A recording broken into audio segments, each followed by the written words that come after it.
good to talk to everybody tonight. I hope everybody's having a absolutely blessed and wonderful Wednesday. I wanted to, before we begin just a little bit this morning, go ahead and remind everybody that we do need to be praying for all those of our number who are sick or dealing with certain elements, and we just want to make sure that we keep each and every one of you in our prayers. I wanted us to talk just for a few minutes tonight about the idea of restoring something. It's an interesting thought, and to go into, I guess, a little bit of some, background about myself.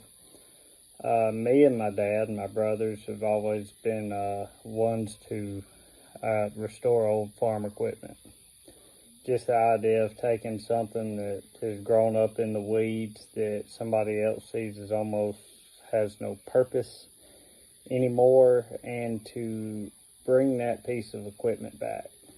Now, my wife would probably tell you that that's probably a little bit of an addiction for me, because when it comes to tractors, I like to restore tractors. I like to restore farm equipment, and recently been working on a boat, and got me thinking about this idea of a restoration.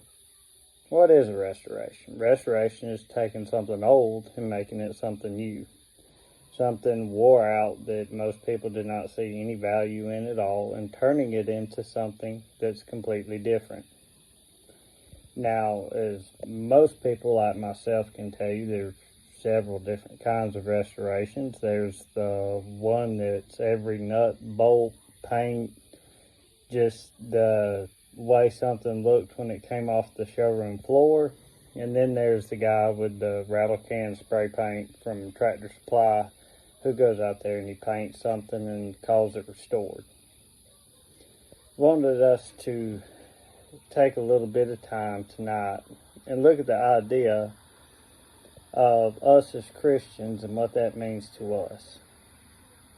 As we said before, to restore something is to make it something that it's currently not, something it has the potential to be, or something that it's not at the moment.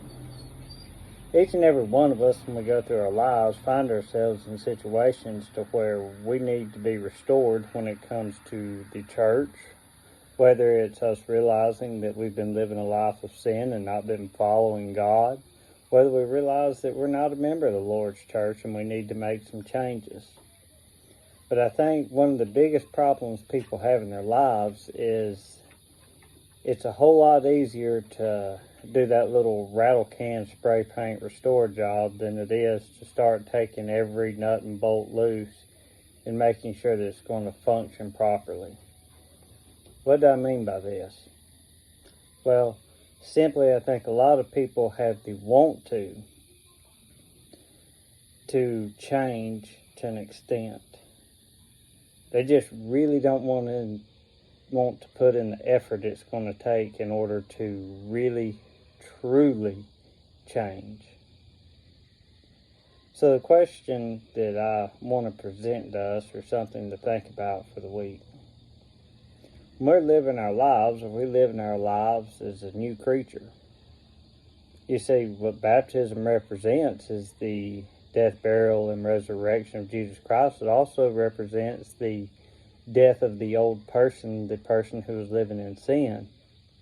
The burial of that person being raised anew, being something different. While you've got the same body, you're not the same person that you were. The question is, are we letting things creep up in our lives that are starting to interfere with that shine that we should all have as Christians? And if we do have these things in our lives, we need to make sure to address them, because, as I can tell you, problems don't just go away.